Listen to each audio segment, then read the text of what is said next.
Et devant ce conseil, nous ne pouvons pas continuer comme cela. Et devant ce conseil constitutionnel, professeur Maurice Kamto, vous avez tenu des propos qui ont suscité de vives réactions au sein de l'opinion publique. Vous avez déclaré que vous êtes Bamileke, fier de l'être, né à Bafoussam, et que vous cherchez à passer un concours Boulou, s'il en existe un, pour aspirer à diriger le Cameroun. Pourquoi avoir choisi ces deux communautés pour étayer votre argumentaire? Qu'est-ce que vous vouliez dire devant le Conseil constitutionnel en tenant de tels propos? Je préfère votre question qu'au résumé que vous avez essayé de faire de mon propos, parce que ce n'est pas tout à fait ce que j'ai dit. J'ai dit, j'en ai encore la mémoire fraîche, j'ai dit je m'appelle Maurice Kamto. Je suis né le 15 février 1954 à Bafoussam, au Bafoussam. De par effectivement la géographie camerounaise, ça correspond à ce qu'on appelle les Bamileke.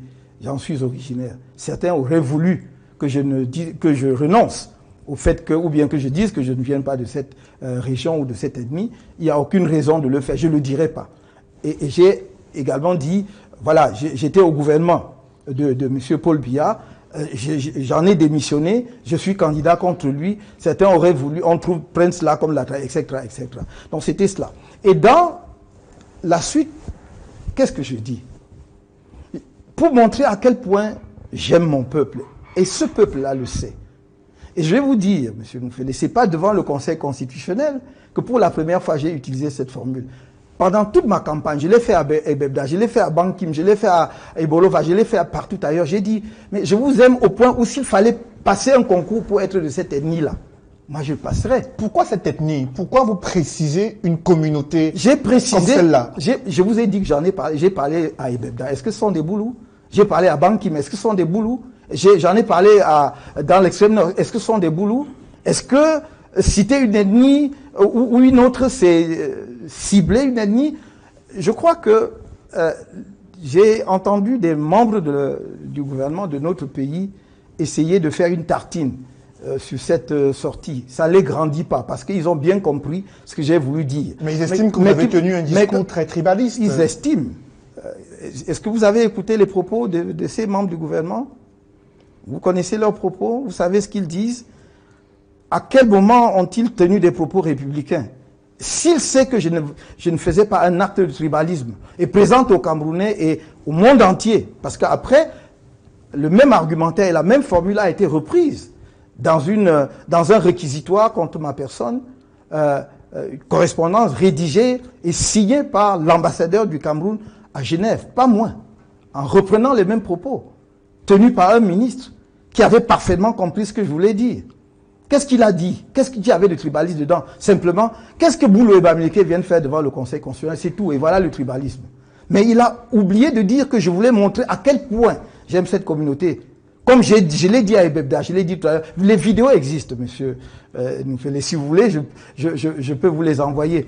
J'ai tenu les mêmes propos, comme je l'ai dit, à Bankim, à l'extrême nord, pour dire je vous aime. C'est pas parce que peut-être je parle pas complètement la langue que je me sens pas à l'aise ici. Et que s'il fallait, justement, pour vous montrer à quel point je vous aime, passer par un concours, dites-moi quel concours on passe. Alors, s'ils n'ont pas compris devant le Conseil constitutionnel, j'espère qu'ils l'ont compris ce soir. Maurice Kamto, il y a également d'autres problèmes. Vous avez observé des discours de haine, de repli identitaire qui se sont amplifiés ces derniers mois au Cameroun.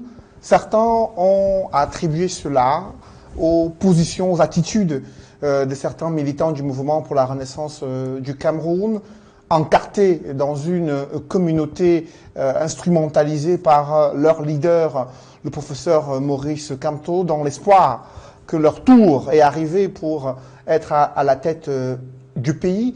Comment réagissez-vous face à ces critiques sur les discours tribalistes qui viendraient des militants du mouvement pour la renaissance du Cameroun? Premièrement, je voudrais dire que nous avons des dizaines de milliers de militants, des dizaines de milliers, et que je suis parfaitement incapable, même si j'en avais envie, de mettre un surveillant ou un gendarme derrière chaque militant du MRC. Chaque fois qu'il y a eu débordement de langage au MRC, j'ai écrit pour dire c'est inacceptable. Quand on vous dit instrumentalisé par leur leader, est-ce que vous avez jamais, je mets quiconque au défi, non seulement maintenant que nous sommes dans comment dirais-je, une dynamique politique compétitive, mais avant, et j'allais dire même toute ma trajectoire de vie, j'ai dit, je vous mets au défi de trouver une seule fois dans ma vie où j'ai tenu des propos tribalistes ou haineux vis-à-vis de quiconque. Moi, j'ai essuyé toutes sortes de propos, d'insultes. On m'a traité de tout, je n'ai jamais répondu. Mais, non content de cela, on estime que c'est moi qui instrumentalise. Notre tour de quoi, monsieur Noufélé? Notre tour de quoi? Est-ce qu'on peut gouverner le Cameroun à partir d'une ethnie? À partir d'une région? Si quelqu'un pense à cela, c'est qu'il n'est pas un homme politique. C'est qu'il n'est pas un homme ou une femme politique camerounaise. Ça n'est pas sérieux. Si quelqu'un pense là, il ne va pas à l'extrême nord, au nord, dans la Damawa, au sud. Je suis allé voir mes frères et sœurs. Je les appelle comme ça. Ça peut déplaire à quelques tribalistes et sectaires qui ne rêvent que de cloisonner les Camerounais entre eux. Mais je suis allé voir mes frères et sœurs du sud, n'est-ce pas, à Djoum. Hein? Il y a des militants. Alors les gens vous parlent d'Oveng. Vous savez où se trouve Oveng? On va à Oveng comment? Dans le Djaïlobo, à partir de 100 millimètres.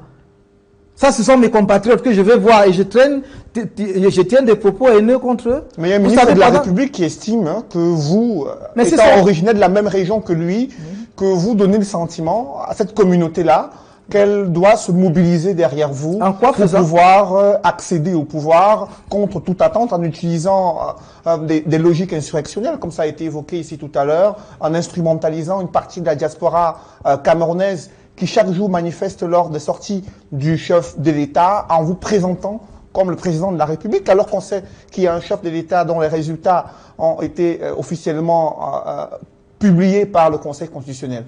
Que répondez-vous à ces... C'est ce que vous dites ou c'est ce que qui dit? Je comprends pas. J'ai dit un ministre de la République, originaire de la même région que vous, qui vous accuse d'instrumentaliser votre communauté pour faire croire que l'heure est venue au Cameroun pour elle, cette communauté, de diriger le pays et d'aller également vers une partie de la diaspora camerounaise afin qu'ils scandent à chaque fois que vous êtes le président de la République. Pourtant, il y a le chef de l'État, Paul Biya, qui a été réélu avec 71% des suffrages. Est-ce qu'il vous a produit un seul fait?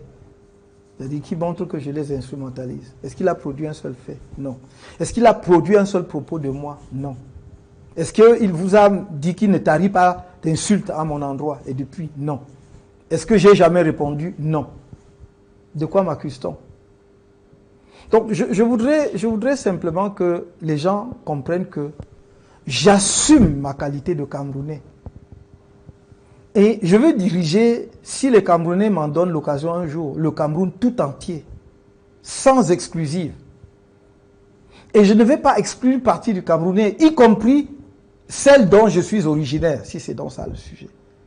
Mais on ne s'attend quand même pas d'un ministre de la République qu'il passe son temps à répandre des choses comme ça, la haine sur les réseaux sociaux, au point de faire des comparaisons hasardeuses avec ce que le monde entier a vécu comme un traumatisme sans précédent et dont personne ne voudrait que cela revienne un jour, c'est-à-dire le gazage des Juifs pendant la Deuxième Guerre mondiale. Quelqu'un a pu dire cela, et il reste membre du gouvernement de la République dans mon pays. Je ne vais pas dire que j'ai honte, mais j'ai mal. Mais j'ai mal pour le Cameroun et pour les Camerounais. Parce que je n'ai entendu de ce personnage aucune excuse. Vis-à-vis, non pas d'une communauté, mais vis-à-vis du Cameroun. Parce qu'en tenant ces propos-là, c'est tout le Cameroun qui l'a blessé. Ce sont tous les Camerounais qui l'ont blessé. Ça commence avec un groupe, mais ça se poursuit sur d'autres groupes. Je vais vous dire, j'aime les Camerounais et les Camerounais même, je n'y peux rien. Et s'il y en a à l'étranger qui se reconnaissent dans ce que je fais et placardent mes effigies là où ils veulent qu'ils le fassent, mais pourquoi voulez-vous que j'interdise à un Camerounais d'avoir ma photo comme poster chez lui? Moi, j'avais, quand j'étais beaucoup plus jeune, notamment à l'université, j'avais suivi de Cheikh Anta Diop, que j'admire beaucoup. D'autres avaient suivi les posters de Che Guevara et d'autres. Si les gens se reconnaissent dans la manière dont nous menons ce combat, Pourquoi devrais-je les dissuader justement d'utiliser mes posters là où ils veulent? Arrêtons de chercher la petite bête. Je crois que le sujet n'est pas là. Et ce personnage dont vous parlez est probablement dans son rôle. Il est probablement dans son rôle parce que je n'ai pas souvenance qu'il ait fait quoi que ce soit pour ce pays, mais il peut aujourd'hui effectivement revendiquer le titre de ministre de la République et se réfugier derrière cela pour s'attaquer à tout le monde, insulter les Camerounais de l'intérieur comme de la diaspora, insulter des dirigeants qui ne lui ont rien fait, insulter des communautés et proférer des menaces à l'encontre de tout le monde. Je crois qu'il faut que nous retrouvions le bon sens. Professeur